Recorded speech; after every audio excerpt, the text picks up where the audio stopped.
이번 주 가정예배 말씀은 창세기 5장 24절과 6장 9절 말씀입니다.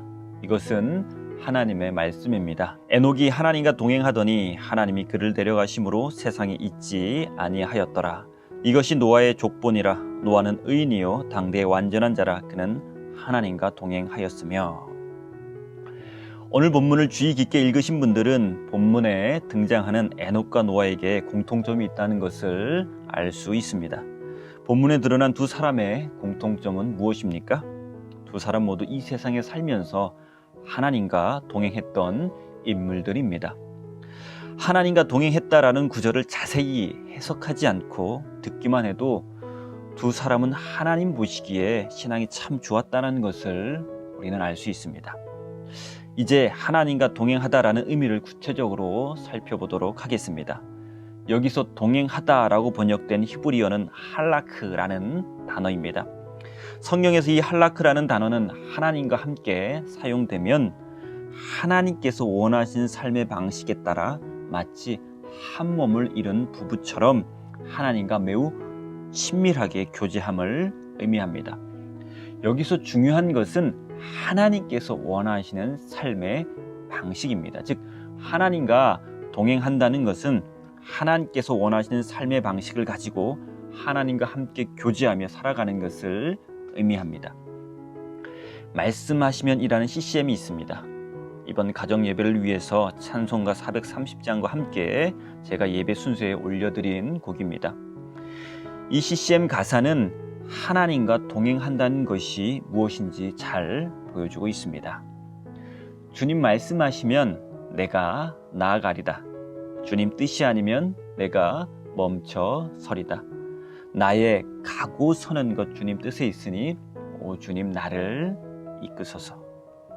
하나님과 보조를 같이 하며 나아가는 것, 즉 하나님께서 빨리 가기를 원하실 때는 빨리 가고 천천히 가기를 원하실 때는 천천히 가며 멈춰 서기를 원하실 때는 멈춰 서는 것이 하나님과 동행하는 삶입니다. 창세기 6장을 보면 하나님께서 노아에게 방주를 지으라고 말씀하십니다. 하나님께서 말씀하셨기에 노아는 120년 동안 방주를 지으며 살았습니다. 노아의 이 모습을 보고 당시 사람들은 노아를 비웃거나 어리석다고 생각했을 겁니다. 그럼에도 불구하고 노아가 120년 동안 방주를 지었던 것은 하나님께서 말씀하셨기 때문입니다. 노아에게 있어서 삶의 기준은 사람들의 시선과 말이 아닌 하나님의 말씀이었습니다. 이런 노아에 대해 창세기 6장 22절은 다음과 같이 말씀하고 있습니다. 노아가 그와 같이 하여 하나님이 자기에게 명하신 대로 다 준행하였더라. 따라서 하나님과 동행하는 삶이란 하나님의 말씀을 삶의 기준으로 삼고 그 말씀대로 살아가는 것을 뜻합니다. 이런 의미에서 하나님과 동행하는 삶은 말씀에 대한 순종의 삶이라고 할 수 있습니다.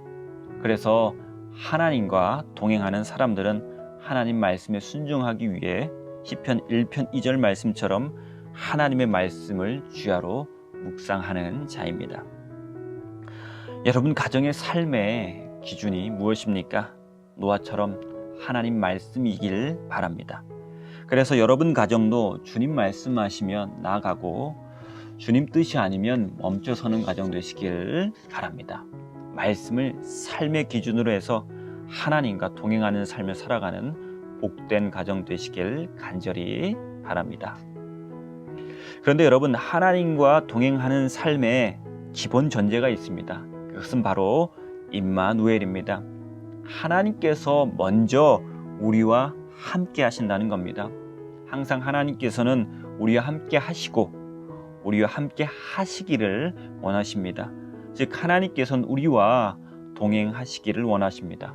문제는 우리가 하나님과 함께하지 않고 동행하지 않는 것입니다.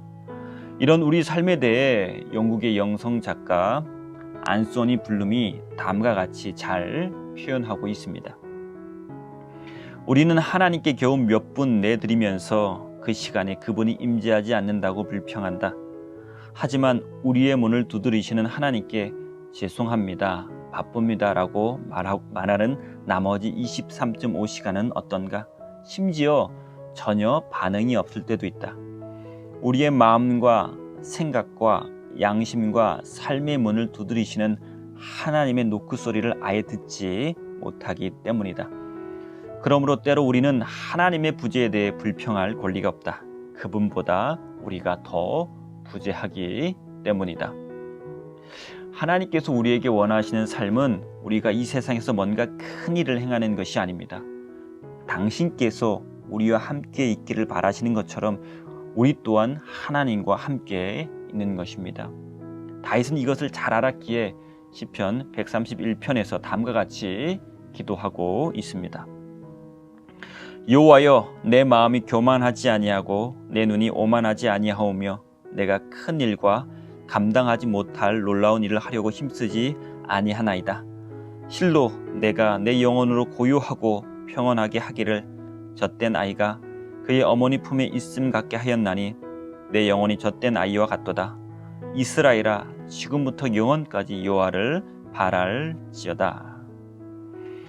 하나님께서 원하시는 것은 우리가 세상에서 뭔가 큰 업적을 남기는 것이 아니라 어린 아이가 어머니 품에 안겨 어머니를 의지하며 함께 있는 것처럼 우리가 당신의 품에 안겨 당신을 의지하며 함께 하는 것입니다. 이것이 바로 하나님과 동행하는 삶입니다. 따라서 하나님과 동행하는 삶은 기도의 삶이라고 할 수 있습니다.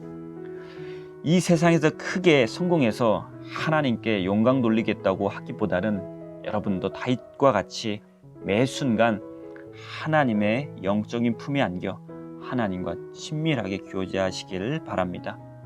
여러분 가정이 기도로 하나님과 동행하는 지혜로운 가정 되시기를 간절히 바랍니다. 히브리어로 된 구약 성경은 기원전 3세기경에 그리스어로 처음으로 번역되었습니다. 이 그리스어 번역본을 70인역이라고 부릅니다. 그런데 70인역 저자들은 오늘 본문에 하나님과 동행했다라는 구절을 하나님을 기쁘시게 했다라고 번역했습니다. 특이하게도 신약 성경을 기록한 사람들은 구약 성경을 인용할 때 히브리어로 된 구약 성경을 인용하지 않고 70인역, 즉 그리스어로 번역된 구약 성경을 인용했습니다. 그래서 히브리서를 기록한 사람은 그리스어로 번역된 창세기를 인용해 히브리서 11장 5절에서 에녹을 하나님을 기쁘시게 하는 자라고 기록하고 있습니다. 여기서 궁금한 것이 있습니다. 왜 그리스어 번역본인 70인역과 신약 성경 히브리서는 하나님과 동행했다라는 구절을 하나님을 기쁘시게 했다라고 번역한 것일까요? 70인역이 기록될 당시 상황은 점점 유대인들이 하나님의 백성이라는 자신들의 정체성을 잃고 그리스 문화에 동화되어 가는 상황이었습니다. 그리고 히브리서가 기록될 당시 상황도 그리스도인들이 로마와 유대인의 박해를 두려워해서 배교하는 상황이었습니다. 이런 유혹과 고난이 가져온 신앙의 위기 상황 가운데 정말 하나님을 기쁘시게 하는 자가 누구인가라는 질문을 70인역 저자들과 히브리서 저자는 던지게 된 것입니다. 그들은 하나님을 기쁘시게 하는 자들은 그 어떤 상황에서도 하나님과 동행하는 자라고 본 것입니다. 오늘날 그리스도인들도 신앙의 큰 위기를 맞이하고 있습니다. 이미 세속주의 물결이 교회 안에 깊숙이 들어와 있고 더욱이 코로나19로 인해서 신앙생활 하기가 더 어려운 상황에 놓여 있습니다. 이런 상황 가운데서도 하나님을 떠나지 않고 하나님과 동행하는 자들이 바로 하나님을 기쁘시게 하는 자들입니다. 여러분 가정은 어떻습니까?